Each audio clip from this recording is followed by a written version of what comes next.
Odds are you have come across the term burnout, but in this video I would like to discuss how to avoid burnout.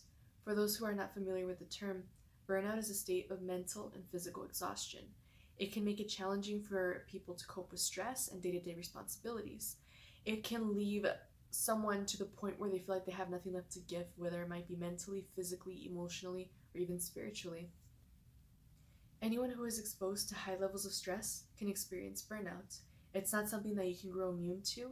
Many of us have gone through that feeling and may have not even been aware of it at this point, or have been able to identify exactly what it is that we're feeling and going through.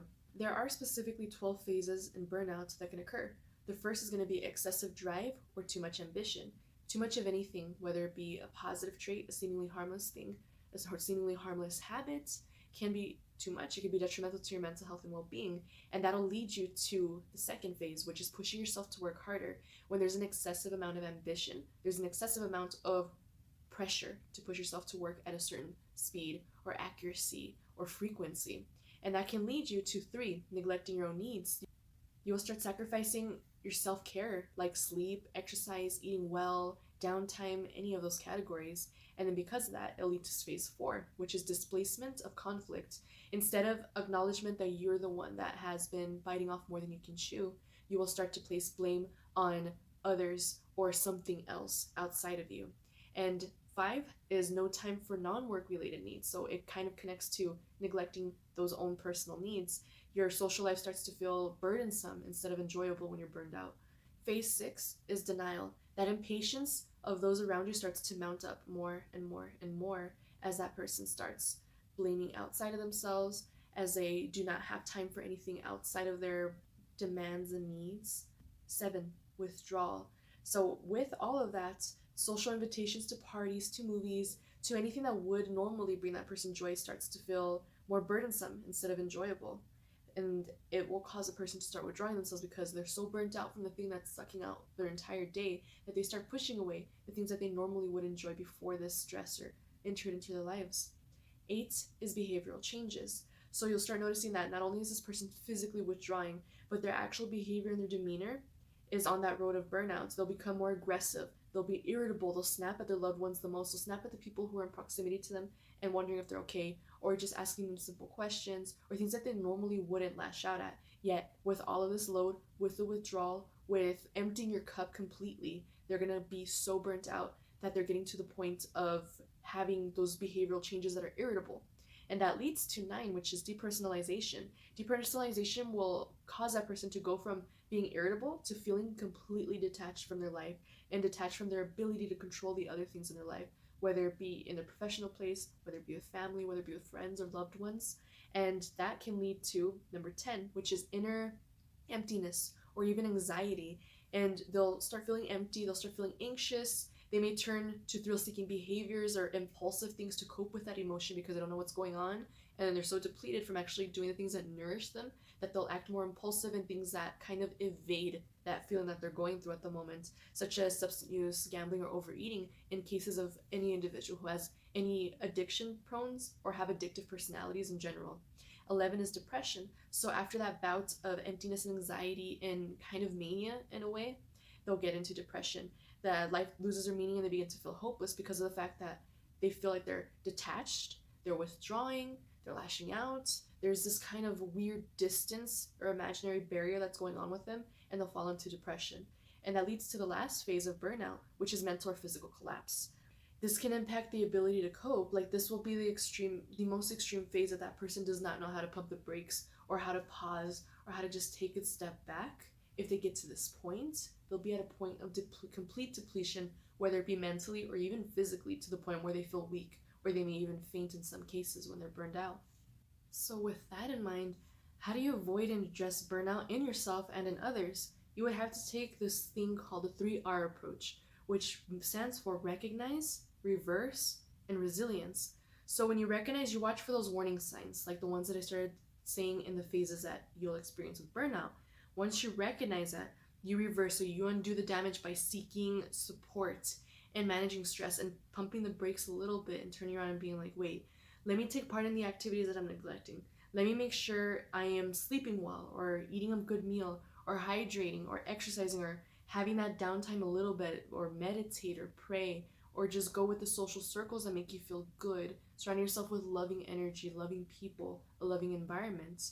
And the third R is resilience. So build your resilience to stress by taking care of your physical and emotional health before you're at that point of burnout, before it's absolutely necessary to. It's always necessary to take care of yourself, but you want to make sure that you take care of it right then and there, rather than when it's at the most extreme point and you have to take all these steps back and you have no energy for anything else.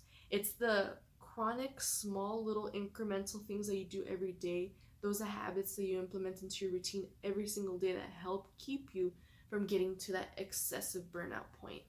Burnout can cause long-term stress, and because of that long-term stress, it lowers your immune system, and therefore the person will be more susceptible to getting colds, the flu, insomnia, and it can also lead to mental health concerns such as depression and anxiety, and it can exacerbate some of the symptoms that already exist in your mental health. Ask yourself, what parts of your life have you been neglecting? What parts of your life do you need to fill back up?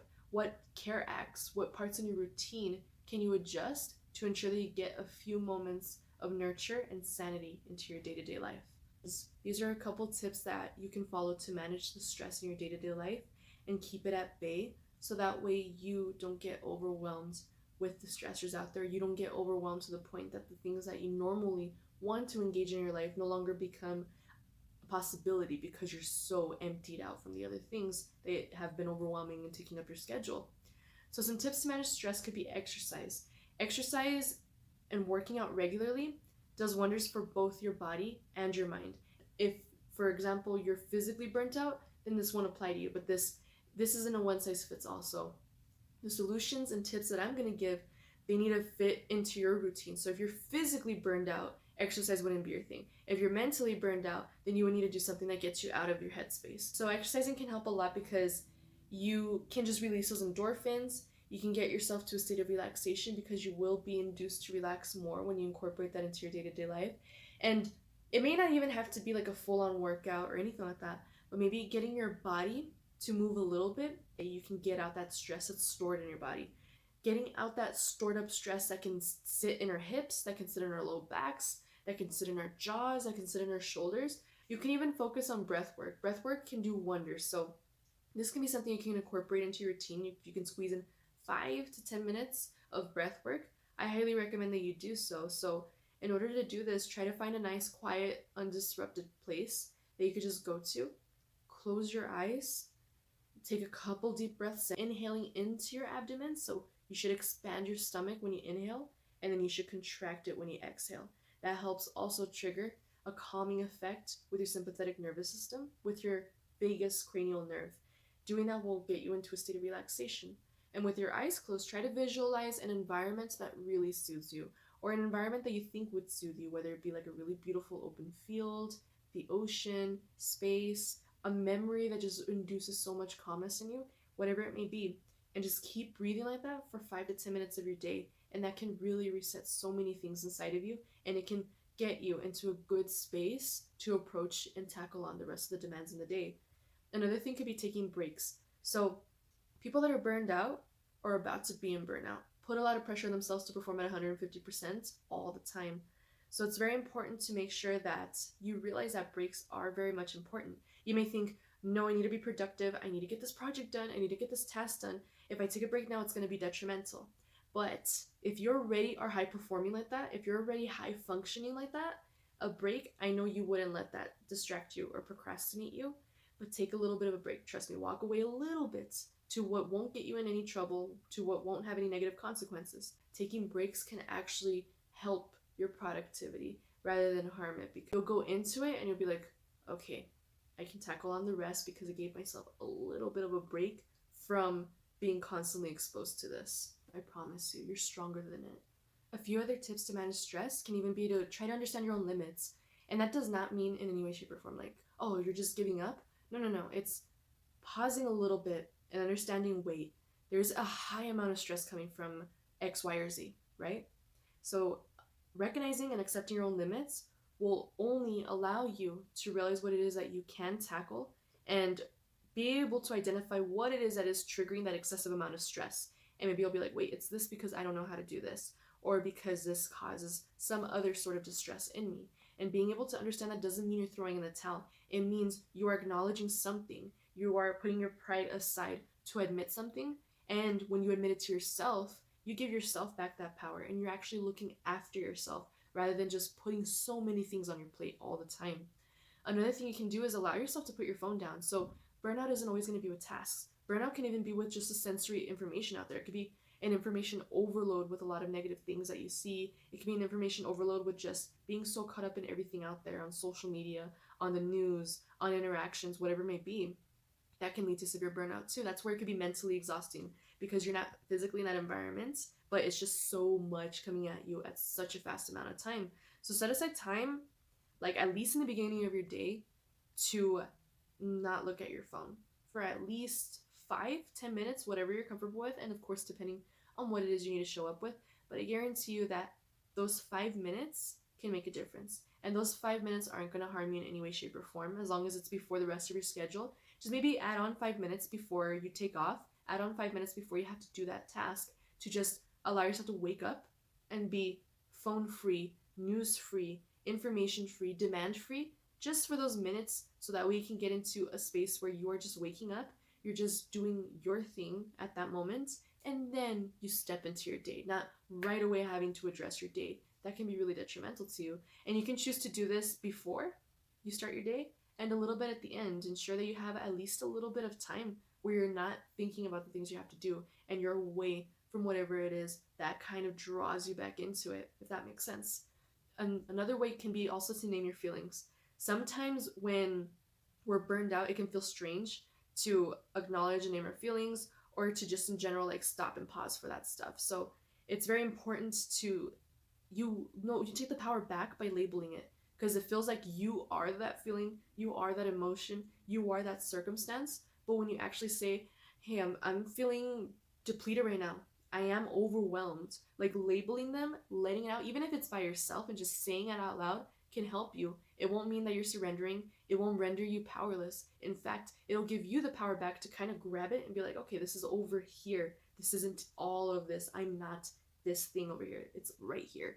I don't know if that makes sense. It can help you put it into perspective and step back a little bit. And when it has a label, you're a little bit better able to be like, okay, how can I cope with this right here? If you're right now feeling burnout, you're feeling that extreme overwhelm, that depression, or that anxiety, reach out. It's okay if you are at that point. Don't have any shame on yourself. Don't be hard on yourself more than you already are, more than the demands already are on you. So you can reach out to the crisis text line by texting HOME 741-741. You can reach out to the National Suicide Prevention Lifeline if you're at that point, to 800-273-8255.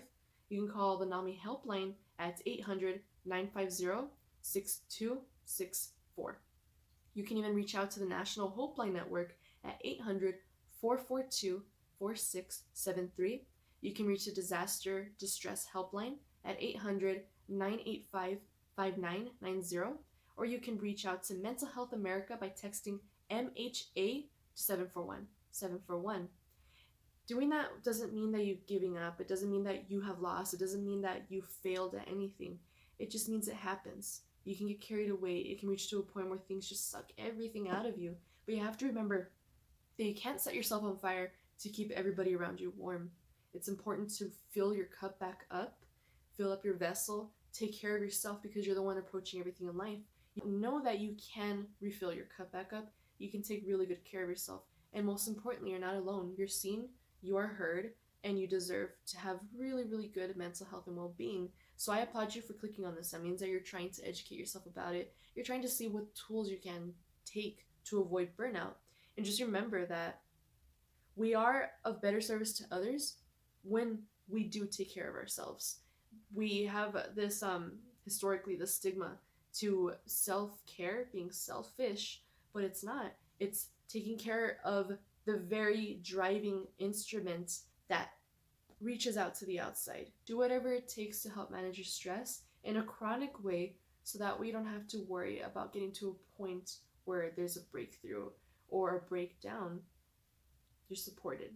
So I hope that this has been helpful, and I hope you have a great mental health day.